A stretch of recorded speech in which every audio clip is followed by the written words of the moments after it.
FSCI, the Foundation for Social Change and Inclusion, tackles poverty in Southeast Europe.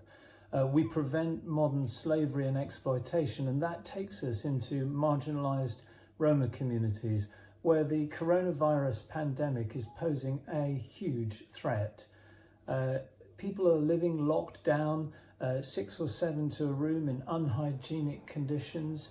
Families are facing an unprecedented level of anxiety. Parents can't work, they're short of money for food, and the fear of disease is everywhere. Now, our team in Facultatea in Bulgaria, which is a huge Roma community with 50,000 people living in it, that's the size of Salisbury, are running a community centre reaching out to families in need on a day-by-day basis. Annie and her colleagues are well known, they're trusted. Working with government agencies and other NGOs, they're providing healthcare, practical advice and assistance day in, day out. COVID-19 has resulted in several deaths in Facultatea. Many people are in hospital. Lots of people have lost their jobs or been laid off without pay.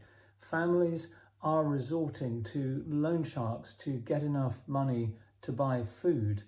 The need is huge. There are so many families in dire trouble. Now, FSCI has put out an appeal for more funds specifically to help us give immediate assistance. You can find out more about this on our website. Back to Facultatea. Talk of conspiracy is growing. Now, that's common in marginalised communities where people have faced years of discrimination. People there are saying that they should resist testing because they'll actually be infected by the government. Some are saying the stories of death and illness are all lies to justify lockdown and the fact that they've lost their livelihoods. But of course, it's not so. And Annie and her colleagues are right in the middle of it.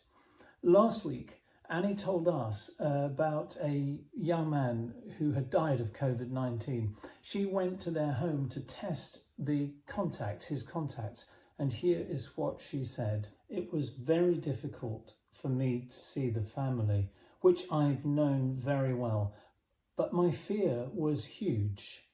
There is fear in all my colleagues, but it is really our duty to work for the community, even though we realise how huge the risk is.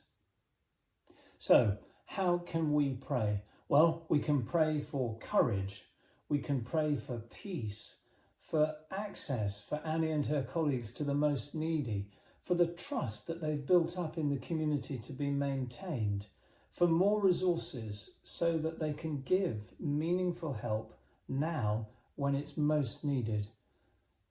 Thank you for being with us, praying with us in this difficult situation.